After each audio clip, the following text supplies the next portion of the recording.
Hi hello ಎಲ್ಲರಿಗೂ ನಮಸ್ಕಾರ, welcome back to my channel ಅಂತ ಹೇಳ್ತಾ, ಇವತ್ತು ಫ್ರೈಡೇ ಆಗಿರೋ ಕಾರಣ ಆಚೆ ನೀಟಾಗಿ ನೆಲ ಎಲ್ಲ ಒರೆಸಿ ರಂಗೋಲಿ ಹಾಕಿದ್ದೆ. ಸೊ ಹೇಗಿದೆ ನನ್ನ ರಂಗೋಲಿ ಅಂತ ಕಮೆಂಟ್ ಮಾಡಿ. ನಂತರ ಡೈಲಿ ನಾನು ಏನು ಮಾಡ್ತೀನೋ ಅದನ್ನೆಲ್ಲ ಮಾಡಿ ಮುಗಿಸಿ ನಂತರ ಸ್ನಾನ ಮಾಡ್ಕೊಬಂದೆ. ನಿನ್ನೆ ತಲೆಗೆ ಸ್ನಾನ ಮಾಡಿದ ಕಾರಣ ಇವತ್ತು ನಾನು ತಲೆಗೇನೂ ಮಾಡಿಲ್ಲ, ಬರೀ ಮೈಗೆ ಮಾಡ್ಕೊಂಡು ಬಂದೆ. ಯಾಕಂದರೆ ದಿನ ತಲೆಗೆ ಮಾಡಿಕೊಂಡ್ರೆ ತಲೆನೋವುತ್ತಂತ. ಸೊ ಇದೆಲ್ಲ ನೆನ್ನೆ ಇಟ್ಟಿರೋ ಹೂವು ನೀವು ನೋಡ್ಬೋದು, ಇನ್ನೂ ಬಾಡ್ ಕೂಡ ಬಾಡಿಲ್ಲ ಹೂವು. ಸೊ ಅದಕ್ಕೋಸ್ಕರ ನಾನು ಬರೀ ಹೂವನ್ನು ಮಾತ್ರ ತೆಗೆದು ಕಳಶ ಏನೂ ತೊಳ್ಕೊಂಡಿಲ್ಲ. ಯಾಕಂದರೆ ನಾನು ನೀಟಾಗಿ ನಿನ್ನೆನೇ ಎಲ್ಲ ತೊಳೆದು ಇಟ್ಕೊತೀನಿ. ಕಂಟಿನ್ಯೂಸ್ಲಿ ಥರ್ಸ್ಡೇ, ಫ್ರೈಡೇ, ಸ್ಯಾಟರ್ಡೇ ನಾನು ಪೂಜೆ ಮಾಡೋದ್ರಿಂದ ಸೊ ನಾನು 3 ಡೇಸು ಕಳಶನ ಕತ್ತಲಿಸಲ್ಲ. ಸೊ ವೆಗ್ನಸ್ಡೇನೇ ತೊಳೆದೆಲ್ಲ ಇಟ್ಟಿರ್ತೀನಿ. ಸೊ ಥರ್ಸ್ಡೇಯಿಂದ ಸ್ಟಾರ್ಟ್ ಮಾಡ್ಕೊತೀನಿ ನಾನು. ನಂತರ ಕೆಳಗಡೆ ಹೂವು ಬಂದಿತ್ತು ಫ್ರೆಶ್ ಆಗಿ. ಏನು ಮಾಡ್ತೀನಿ ಅಂದರೆ ದಿನ ಗುರುವಾರ ಇಟ್ಟಿರೋ ಹೂವನ್ನ ನಾನು ಅದನ್ನೇ 3 ಡೇಸು ಕಂಟಿನ್ಯೂ ಮಾಡ್ತೀನಿ. ಸೊ ಇವತ್ತು ಫ್ರೆಶ್ಶಾಗಿ ಹೂವು ಕೆಳಗಡೆ ಬಂದಿತ್ತು. ಸೊ ಅಲ್ಲಿ ತೊಗೊಂಡೆ, ಚೆನ್ನಾಗಿತ್ತು. 40 ರೂಪೀಸ್ ಆಯಿತು ಅಷ್ಟು ಫ್ಲವರ್ಸ್ಗೆ. ಚೆನ್ನಾಗಿ ಕಾಣಿಸ್ತಾ ಇತ್ತು, ದೊಡ್ಡದಾಗಿ ಹೂವು, ಅದಕ್ಕೋಸ್ಕರ ತೊಗೊಂಡೆ. ಸೊ ನಾನು ಹೂವನ್ನು ಮಾತ್ರ ತೆಗೆದು ಬೇರೆ ಏನೂ ರಿಪ್ಲೇಸ್ ಮಾಡ್ತಿಲ್ಲ, ಬರೀ ಹೂವನ್ನು ಮಾತ್ರ ತೆಗೆದು ಇಡ್ತಿದ್ದೀನಿ. ನಂತರ ಈ ಥರ ನಾನು ಯಾವಾಗಲೂ ಪೂಜೆ ಮಾಡೋದು. ಸೊ ನಿಮಗೆ ನನ್ನ ದೇವರ ಮನೆ ವ್ಲಾಗ್ ಯಾವ ಥರ ಅನ್ನಿಸಿದೆ ಕಮೆಂಟ್ ಮಾಡಿ, ಓಕೆನಾ? ಸೊ ಎಲ್ಲ ನೀಟಾಗಿ ಮತ್ತೆ ಇನ್ನೊಂದು ಕವರಲ್ಲಿ ಹಾಕಿ ನೀಟಾಗಿ ಕಟ್ಟಿಟ್ಟೆ, ಗಾಳಿ ಹೋಗದೆ ಇರೋ ಥರ. ಯಾಕಂದರೆ ಗಾಳಿ ಹೋದರೆ ಅದರಲ್ಲಿ ಬಾಡ್ಬಿಡುತ್ತೆ.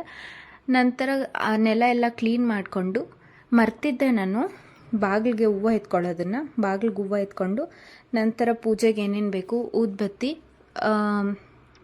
ಎಣ್ಣೆ, ದೀಪದ ಎಣ್ಣೆ, ನಂತರ ಕರ್ಪೂರ ಎಲ್ಲ ತೊಗೊಂಡಾದ್ಮೇಲೆ ದೀಪಕ್ಕೆ ಎಣ್ಣೆ ಹಾಕ್ತಿದ್ದೀನಿ. ಸೊ ಧೂಪನೂ ತೊಗೊಂಡೆ ನಾನು. ಧೂಪ ತೊಗೊಂಡು ಅಲ್ಲಿಟ್ಟೆ. ಸೊ 2 ತೊಗೊಂಡೆ, ಆಚೆ ಒಂದು ಇಡೋಣ ಅಂದ್ಬಿಟ್ಟು. ಊದ್ಬತ್ತಿ ಹಚ್ಚೋದ್ರಿಂದ ಆಚೆ ಏನೂ ಅಗತ್ಯ ಇಲ್ಲ ಅನ್ನಿಸ್ತು ನನಗೆ. ಸೊ ಸುಮ್ಮನೆ ಅದೇ. ಮತ್ತು ಬಾಗಿಲಲ್ಲಿ ನೆನ್ನೆ ಇಟ್ಟಿದ್ದು ಹೂವು ಅದು. ಸೊ ಅದಕ್ಕೆ ಇವತ್ತು ಮತ್ತೆ ಇಡ್ತಿದ್ದೀನಿ. ಇಟ್ಬಿಟ್ಟು ನಂತರ ನೆನ್ನೆ ಇಟ್ಟಿದ್ದು ಹೂವು ಎಲ್ಲ ಒಂದು ಕವರ್ಗೆ ಹಾಕಿಟ್ಟಿದ್ದೀನಿ.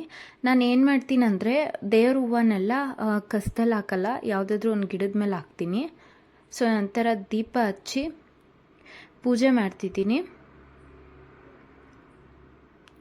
ಸೊ ಇದೇ ಥರ ನಾನು ಯಾವಾಗಲೂ ಪೂಜೆ ಮಾಡೋದು. ಸೊ ಆಚೆನೂ ಅಷ್ಟೇ ಪೂಜೆ ಮಾಡಿ. ಸೊ ಕಡ್ಡಿ ಅಲ್ಲಿ ಕುಚ್ಚಬೇಕಿತ್ತು, ಬಟ್ ಎಲ್ಲೂ ಹೋಲ್ ಇರಲಿಲ್ಲ, ತುಂಬ ಕಷ್ಟ ಆಗ್ತಿತ್ತು ಪ್ರತಿ ವಾರನೂ ಅಷ್ಟೇ. ಯಾಕಂದರೆ ಇದು ರೀಸೆಂಟಾಗಿ ಕನ್ಸ್ಟ್ರಕ್ಟ್ ಆಗಿರೋದು. ಸೊ ನಂತರ ಪೂಜೆ ಎಲ್ಲ ಮುಗೀತು. ವಾಷಿಂಗ್ ಮಿಷಿನ್ಗೆ ಬಟ್ಟೆ ಹಾಕಿದ್ದೆ. ಸೊ ಅದು ವಾಶ್ ಆಗ್ತಿತ್ತು. ತುಂಬ ತಲೆನೋವು ಬಂದಿತ್ತು ನನಗೆ, ಯಾಕಂತಲೇ ಗೊತ್ತಿಲ್ಲ. ಅದಕ್ಕೆ ಹೋಗಿ ಡ್ರೆಸ್ ಚೇಂಜ್ ಮಾಡಿ ನೀಟಾಗಿ ಮತ್ತೆ ನಾನು ಮಲ್ಕೊಂಬಿಟ್ಟೆ. ಮತ್ತು ನಾನು ಏನು ಕೆಲಸನೂ ಮಾಡಿಲ್ಲ. ಮಾರ್ನಿಂಗ್ ಟಿಫನ್ ಕೂಡ ತಿಂದಿಲ್ಲ ನಾನು, ಅಷ್ಟು ಒಂಥರ ತಲೆನೋವು ಬಂದಿತ್ತು. ಸ್ವಲ್ಪ ಒಂದು ಗ್ಲಾಸ್ ಟೀ ಕುಡ್ಕೊಂಡು ಹೋಗಿ ಮಲ್ಕೊಂಡು ಎದ್ದಾದ್ಮೇಲೆ 1:30 ಆಗಿತ್ತು. ಸೊ ಬಟ್ಟೆ ಎಲ್ಲ ಹಂಗೆ ಇತ್ತಲ್ವ, ಸೊ ಅದನ್ನೆಲ್ಲ ಆಚೆ ತೆಗಿತಿದ್ದೀನಿ. ಡ್ರೆಸ್ ಚೇಂಜ್ ಮಾಡ್ಕೊಂಡು ನಾನು ಮಲ್ಕೊಬಿಟ್ಟೆ. ಯಾಕಂದರೆ ವೈಟ್ ಬಟ್ಟೆ ಅಷ್ಟೊಂದು ಕಂಫರ್ಟಬಲ್ ಇರಲ್ಲ, ಯಾಕಂದರೆ ಏನಾದರೂ ಮೆತ್ಕೊಂಡ್ರೆ ಒಗೆಯೋದು ತುಂಬ ಕಷ್ಟ ಇರುತ್ತೆ, ಅದಕ್ಕೋಸ್ಕರ. ನಂತರ ಬೆಳಗ್ಗೆ ಏನು ಟಿಫನ್ ತಿಂದೇ ಇರೋ ಕಾರಣ ನಾನು ಚಪಾತಿ ಮತ್ತು ಎಣ್ಣೆ ಬದನೆಕಾಯಿ ಸಾಂಬಾರನ್ನ ಮಾಡ್ಕೊತಿದ್ದೀನಿ. ಚಪಾತಿಗೆ ಏನೇನು ಹಾಕ್ತೆ ಅಂದರೆ ನಾರ್ಮಲ್ ನಿಮಗೆ ಗೊತ್ತೇ ಇರುತ್ತಲ್ವ, ಆಶೀರ್ವಾದ್ ಗೋಧಿ ಹಿಟ್ಟು, ಉಪ್ಪು ಮತ್ತು ಸ್ವಲ್ಪ ನೀರು, ಸ್ವಲ್ಪ ಎಣ್ಣೆ ಹಾಕ್ಕೊಂಡು ನೀಟಾಗಿ ಮುದ್ದೆ ಥರ ಮಾಡ್ಕೊತೀನಿ. ಮುದ್ದೆ ಥರ ಮಾಡಿಕೊಂಡು ಅದನ್ನು ಕೆಳಗಡೆ ಇಟ್ಬಿಟ್ಟು ನಂತರ ಅದ್ರ ಮೇಲೆ ನೀಟಾಗಿ ಏನಾದರೂ ಒಂದು ಬೌಲ್ನ ಕ್ಲೋಸ್ ಮಾಡ್ತೀನಿ. ಅದು ಮತ್ತೆ ನಾನು ತೊಗೊಳ್ಳೋಷ್ಟರೊಳಗಡೆ ತುಂಬ ಸ್ಮೂತಾಗಿ ಆಗಿರುತ್ತೆ ನೋಡಿ, ಅದೇ ಥರ ನಾನು ಕ್ಲೋಸ್ ಮಾಡಿರ್ತೀನಿ. ನಂತರ ಇವಾಗ ಸಾಂಬಾರಿಗೆ ಏನೇನು ಬೇಕು ಅನ್ನೋದನ್ನು ನಾನು ತೋರಿಸ್ತೀನಿ. ಫಸ್ಟ್ ಬಾಣಲಿ ಇಡ್ತಿದ್ದೀನಿ. ಬಾಣಲಿ ಇಟ್ಟು ಅದಕ್ಕೆ ಸ್ವಲ್ಪ ಎಣ್ಣೆ, ನಂತರ ಸ್ಪೈಸಸ್ಸು, ಚಕ್ಕೆ, ಲವಂಗ, ಜೀರಿಗೆ, ಸ್ವಲ್ಪ ಮೆಣಸು, ನಂತರ ಸೋಂಪು ಸ್ವಲ್ಪ ಹಾಕ್ಕೊಂಡು ಫ್ರೈ ಮಾಡಿಕೊಂಡು ಅದಕ್ಕೆ ಶುಂಠಿ, ಬೆಳ್ಳುಳ್ಳಿ, ಈರುಳ್ಳಿ, ನಂತರ ಒಂದು 10 ಮೆಣಸಿನ್ಕಾಯಿ, ನಿಮಗೆ ಎಷ್ಟು ಖಾರಕ್ಕೆ ಅನುಗುಣವಾಗಿ ಬೇಕಾಗಿರುತ್ತೋ ಅಷ್ಟು ಮೆಣಸಿನ್ಕಾಯಿ ಹಾಕ್ಕೊಂಡು ಮತ್ತು ಟೊಮೊಟೊ ಹಾಕ್ಕೊಳ್ಳಿ. ಜಾರ್ಗೆ ಒಂದು ಅರ್ಧ ಬೌಲ್ ಆಗೋಷ್ಟು ತೆಂಗಿನಕಾಯಿ ತುರಿ ಮತ್ತು ಪುದೀನ, ಕೊತ್ತಂಬರಿ ಸೊಪ್ಪು ಹಸಿದು, ನಂತರ ಒಂದು ಸ್ಪೂನ್ ಅಥವಾ 1.5 ಸ್ಪೂನ್ ಆಗೋಷ್ಟು ಧನಿಯಾ ಪುಡಿನ ಹಾಕಿದ್ದೀನಿ. ಯಾಕಂದರೆ ನನಗೆ ಸ್ಪೂನಲ್ಲಿ ಅಳತೆ ಗೊತ್ತಾಗಲ್ಲ, ನಾನು ಕೈಯಲ್ಲೇ ಹಾಕೋದು. ಯಾಕಂದರೆ ಇದು ಅಮ್ಮ ಹೇಳ್ಕೊಟ್ಟಿರೋದ್ರಿಂದ ನಾನು ಎಷ್ಟು ಬೇಕೋ ಅಷ್ಟೇ ಇಡೀ ಹಾಕೋದು. ನಂತರ ಅದು ತಣ್ಣಗಾಗಕ್ಕೆ ಬಿಟ್ಟಿದ್ದೀನಿ, ಏನು ಫ್ರೈ ಮಸಾಲ ಮಾಡ್ಕೊಂಡಿದ್ನೋ ಅದನ್ನು. ಸೊ ನಾನು 4 ಬದನೆಕಾಯಿ ತೊಗೊಂಡಿದ್ದೀನಿ. ಸೊ ಈ ಥರ 4 ಹೋಳು ಥರ ಮಾಡಬೇಕು. ನೀಟಾಗಿ ಹುಳ ಏನಾದರೂ ಇದ್ದರೆ ನೋಡ್ಕೊಂಡು ನೀಟಾಗಿ ಕೊಯ್ಕೋಬೇಕು. ನಂತರ ಅದು ಮಸಾಲೆ ಏನು ತೊಗೊಂಡಿದ್ದೆ ಅದನ್ನು ನೀಟಾಗಿ ಜಾರ್ಗೆ ಹಾಕ್ಕೊಂಡು 1 ಸ್ಪೂನ್ ಅಥವಾ 2 ಸ್ಪೂನ್ ನೀರು ಹಾಕ್ಕೊಂಡು ನೀಟಾಗಿ ರುಬ್ಕೋಬೇಕು. ಸೊ ಬದನೆಕಾಯಿ ಕೊಯ್ದಾದ್ಮೇಲೆ ನೀರಲ್ಲೇ ಇಡಬೇಕು, ಇಲ್ಲ ಅಂದರೆ ಒಂಥರ ಕಪ್ಪಕ್ಕೆ ಆಗ್ಬಿಡುತ್ತದು. ನೋಡಿ ಈ ಥರ ರುಬ್ಕೊಂಡಿದ್ದೀನಿ. ಆದರೂ ನಂಗೆ ಸ್ವಲ್ಪ ಅದು ಕೊಬ್ಬರಿ ಎಲ್ಲ ಇನ್ನೂ ಸ್ವಲ್ಪ ಗ್ರೈಂಡ್ ಆಗಬೇಕು ಅನ್ನಿಸ್ತು, ಅದಕ್ಕೋಸ್ಕರ ಮತ್ತೆ ರುಬ್ಕೊಂಡೆ. ಸೊ ಅದು ಸ್ವಲ್ಪ ನೀರು ಅನ್ನಿಸ್ತು ನನಗೆ, ಅದಕ್ಕೆ ಧನಿಯಾ ಪೌಡರ್ ಇನ್ನೊಂಚೂರು ಹಾಕ್ಕೊಂಡು ಮಿಕ್ಸ್ ಮಾಡ್ಕೊತಿದ್ದೀನಿ. ಸೊ ಈ ಥರನೂ ಮಾಡ್ಬೋದು ನೀವು. ನಂತರ ಒಂದು ಸ್ಟವ್ ಮೇಲೆ ಕುಕ್ಕರ್ ಇಟ್ಕೊಂಡು ಅದಕ್ಕೆ ಒಂದು ಅರ್ಧ ಬಟ್ಲಾಗಷ್ಟು ಆಯಿಲ್ ಹಾಕಬೇಕು. ಯಾಕಂದರೆ ಆಯಿಲ್ ಸ್ವಲ್ಪ ಜಾಸ್ತಿನೇ ಹಾಕಬೇಕು, ಎಣ್ಣೆ ಬದನೆಕಾಯಿ ಸಾಂಬಾರು ಆಗಿರೋದ್ರಿಂದ. ಜೀರಿಗೆ, ಸ್ವಲ್ಪ ಸಾಸಿವೆ, ಕರ್ಬೇವಿನ ಸೊಪ್ಪು ಮತ್ತು ಆನಿಯನ್ಸ್ 1 ಬೌಲ್ ಆಗೋಷ್ಟು ಹಾಕ್ಕೊಂಡು ಗೋಲ್ಡನ್ ಫ್ರೈ ಮಾಡ್ಕೋಬೇಕು. ನಂತರ ನೋಡಿ ನಾನು ಯಾವ ಥರ ಕಟ್ ಮಾಡಿದ್ದೀನಿ ಅದು ಬದನೆಕಾಯಿನ ಅದು 4 ಹೋಳಲ್ಲೂ ಆ ಥರ ಹಾಕಬೇಕು. ಮಸಾಲೆನ ನೀಟಾಗಿ ಫಿಲ್ ಮಾಡ್ಕೋಬೇಕು.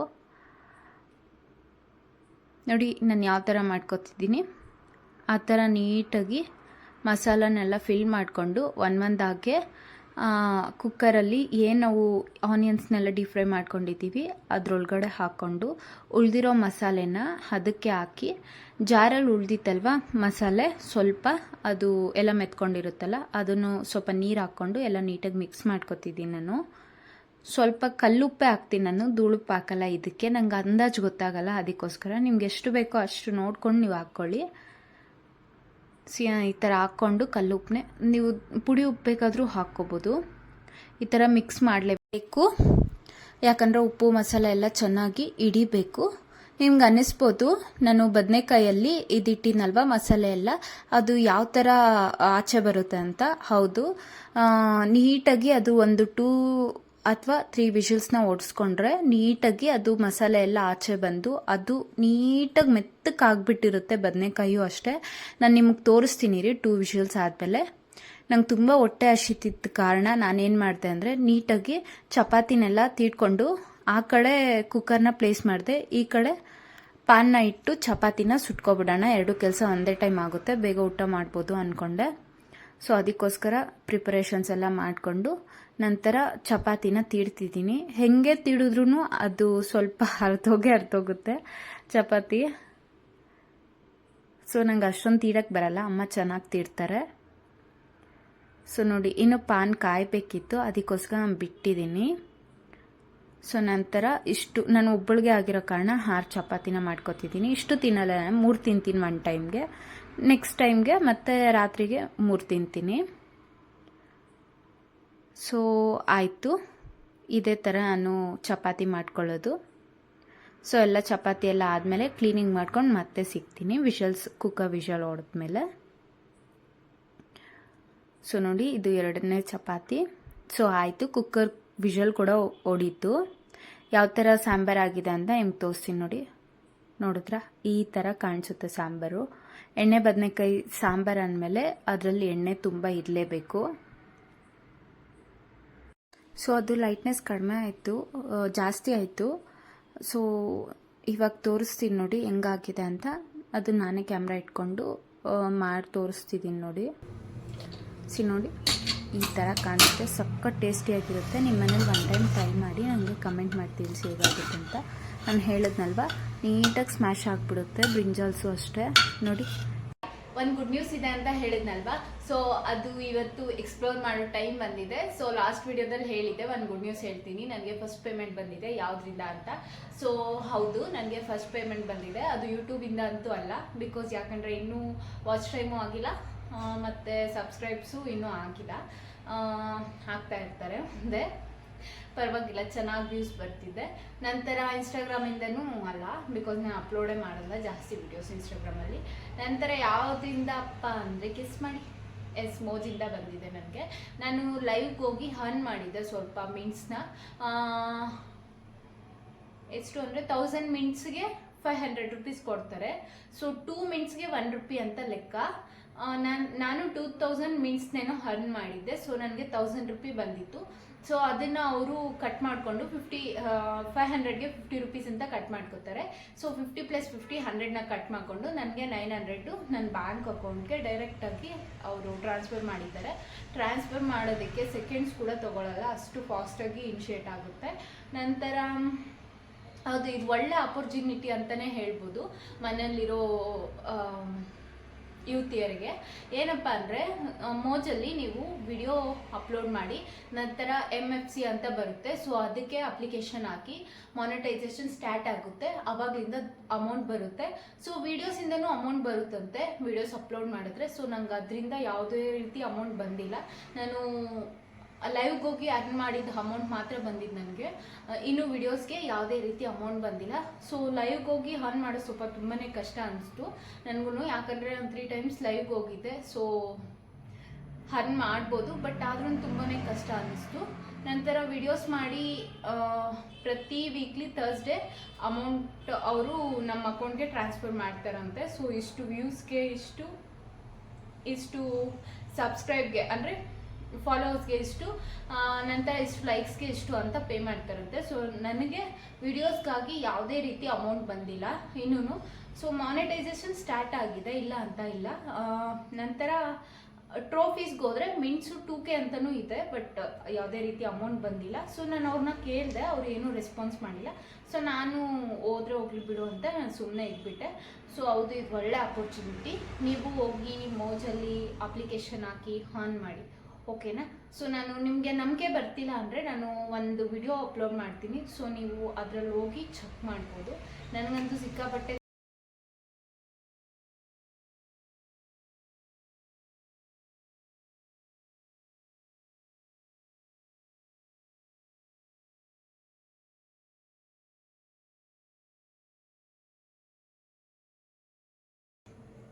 ಅಷ್ಟೇ.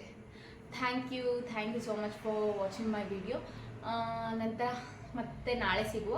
ನಾಳೆ ಏನಪ್ಪ ವಿಶೇಷ ಅಂದರೆ, ನಾನು ನಮ್ಮ ಊರಿಗೆ, ಇದು ಬೆಂಗಳೂರು ಮನೆ, ನಮ್ಮ ಊರಲ್ಲಿರೋ ಮನೆಗೆ ನಾನು ಸೋಫಾ ಮತ್ತು TV ತೊಗೊಂಡೋಗ್ಬೇಕು. ಯಾಕಂದರೆ ನಾವು ರೀಸೆಂಟಾಗೆ ಕನ್ಸ್ಟ್ರಕ್ಟ್ ಮಾಡಿದ್ದು ಸೆಪ್ಟೆಂಬರ್ ಮಂತಲ್ಲಿ ಅನಿಸುತ್ತೆ. ಸೊ ಅವಾಗೆಲ್ಲ ಅಮೌಂಟ್ ಇದ್ದಿಲ್ಲ. ಸೊ ಇವಾಗ ಕೂಡ ಅಮೌಂಟ್ ಇಲ್ಲ. EMI ಅಲ್ಲಿ ಪೇ ಮಾಡಿಕೊಂಡು TV ತೊಗೊಳ್ಳೋಣ, ಸೋಫಾಗೆ ಮಾತ್ರ ಪೇ ಮಾಡೋಣ ಅಂದ್ಕೊಂಡಿದ್ದೀನಿ. ಸೊ ತಗೊಂಡೋಗಿ ನಮ್ಮನೆ ಹೇಗಿದೆ, ಯಾವ ಥರ ಕನ್ಸ್ಟ್ರಕ್ಟ್ ಮಾಡಿಸಿದ್ದೀವಿ, ಏನೇನಿದೆ ನಮ್ಮ ಮನೆಯಲ್ಲಿ ಎಲ್ಲನೂ ನಾನು ನೆಕ್ಸ್ಟ್ ವಿಡಿಯೋದಲ್ಲಿ ಊರಿಗೆ ಹೋದಾಗ ಹೇಳ್ತೀನಿ, ಓಕೆನಾ? ಅಲ್ಲಿವರೆಗೂ ನನ್ನ ವಿಡಿಯೋಸ್ಗಾಗಿ ಕಾಯ್ತಾ ಇರಿ ಅಂತ ಹೇಳ್ತಾ, thank you so much for watching my videos. Bye.